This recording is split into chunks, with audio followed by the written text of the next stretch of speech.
Berikutnya adalah energi potensial listrik dan potensial listrik. Potensial listrik ini didefinisikan sebagai energi potensial listrik suatu muatan uji per satu satuan muatan uji. Sehingga beda potensial listrik antara titik 1 dan 2 ini adalah rumusnya secara umum seperti ini. Nah, V sama dengan KH per R. Nah, rumusnya kan seputar K, H, dan R saja. Kalau tadi kan R kuadrat ya untuk medan listrik.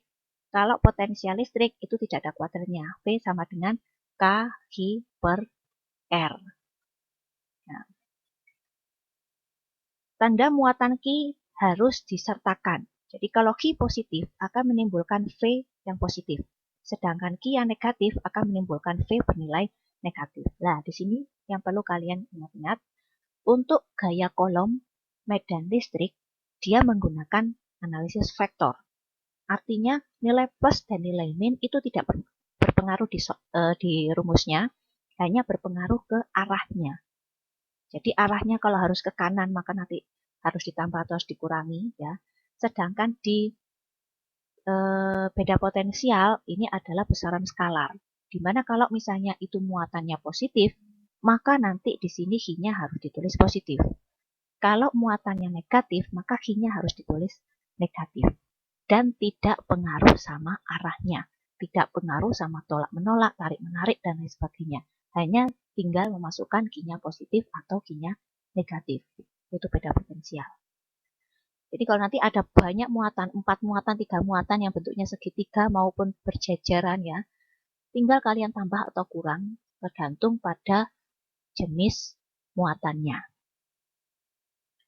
Kemudian potensial listrik pada bola konduktor berongga. Nah, ini potensial listrik di dalam bola konduktor berongga sama dengan potensial listrik di permukaan bola tersebut. Nah, ini yang membedakan dengan kuat medan listrik tadi.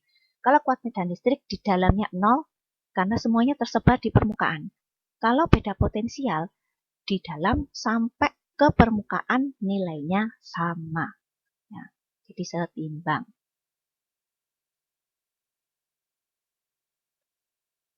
Berikutnya, beda potensial di antara dua plat sejajar. Jika ada dua plat sejajar positif negatif, di sini ada pengaruh medan listriknya. Kemudian dua plat ini dipisahkan sejauh D, maka rumusnya V sama dengan E dikali D. E-nya ini adalah medan listrik, V-nya ini adalah potensial listrik, D ini adalah jarak antara dua muatan. Berikutnya adalah hukum kekekalan energi mekanik dalam medan listrik. Di sini ada sedikit perbedaan dengan hukum modul yang kalian terima. Di situ ada rumus EP itu sama dengan K-1 Q2 per R kuadrat. Ya. Itu untuk energi potensialnya. Jadi Q kali V. EP-nya kan Q kali V. V ini adalah rumusnya K-Q per R. Kalau K-Q per R dikali Q, maka rumusnya jadi K-Q1 Q2 per R. Ya. Terus di sini berlaku juga hukum kekekalan energi mekanik dalam medan listrik. Hukum kekekalan energi mekanik itu rumusnya kan EP ditambah EK. EP ditambah EK. Ya. EP-nya yang tadi K Q1 Q2 per R ditambah energi kinetiknya setengah MV kuadrat sama dengan EP-nya K Q1 Q2 per R ditambah setengah MV kuadrat. Berikutnya saya akan menjelaskan tentang kapasitor. Ini masih di bab 2 tentang listrik statis ya. Kapasitor ini adalah komponen listrik yang memiliki kemampuan untuk menyimpan muatan listrik. Pada prinsipnya, kapasitor terdiri atas dua plat konduktor yang dipisahkan oleh suatu bahan isolator yang disebut sebagai dielektrik. Sehingga kedua permukaan plat konduktor tersebut memiliki kemampuan untuk menyimpan muatan. Ini adalah simbol untuk kapasitor nonpolar, ini adalah simbol untuk kapasitor polar. Yang nanti akan sering kita gunakan adalah simbol untuk kapasitor nonpolar. Fungsi kapasitor dalam berbagai rangkaian listrik yaitu yang pertama, untuk menyimpan muatan dan energi listrik, untuk memilih frekuensi pemancar pada pesawat radio, sebagai perata tegangan dalam catu daya atau power supply untuk menghilangkan percikan api pada sistem pengapian mobil. Berikutnya, ini tentang kapasitas kapasitor.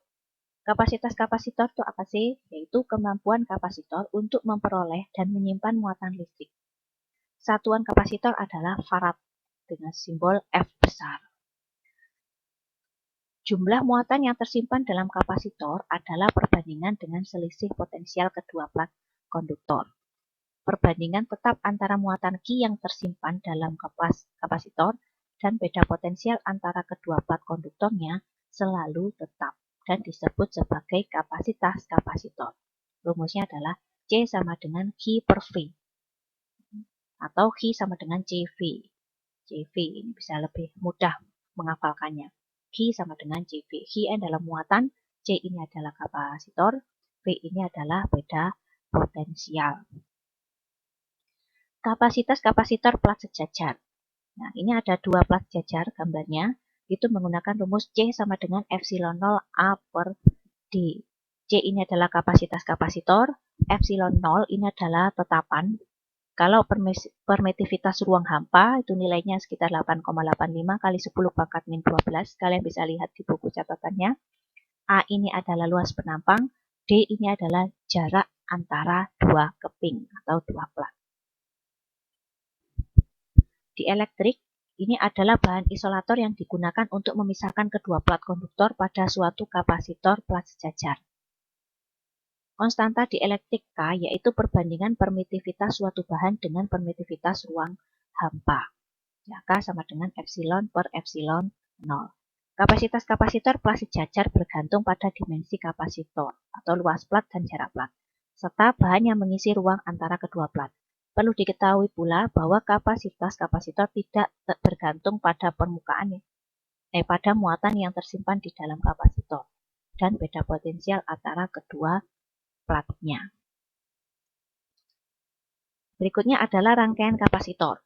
Untuk rangkaian kapasitor sama dengan rangkaian resistor ya, ada yang disusun secara seri, ada juga yang disusun secara paralel. Di sini yang pertama adalah rangkaian seri kapasitor. Dua kapasitor plat sejajar C1 dan C2 yang dirangkai secara seri sehingga ada C total. Untuk menentukan C totalnya, di sini berkebalikan dengan resistor ya. Jika kapasitornya dirangkai seri, maka mencari C totalnya yaitu menggunakan 1 per C. 1 per C total sama dengan 1 per C, sama dengan mencari resistor total pada hambatan paralel. Kemudian, untuk jumlah muatannya, ya, muatan yang melewati C1, C2 itu nilainya sama, sedangkan V-nya, V totalnya itu sama dengan V1 ditambah V2. Jadi yang samanya adalah muatan. Sama dengan rangkaian seri. Kalau rangkaian seri yang sama kan arusnya. Kalau ini muatannya yang sama.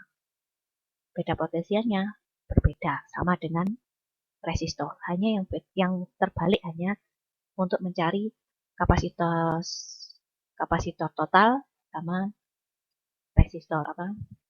Rangkaian hambatan total. Kemudian kalau dirangkai secara paralel, maka Q-nya ini berbeda, tetapi V-nya itu sama. Sedangkan C paralel itu ditambah saja. Berikutnya adalah energi yang tersimpan dalam kapasitor. Energi yang tersimpan, salah satu fungsi kapasitor adalah untuk menyimpan energi listrik.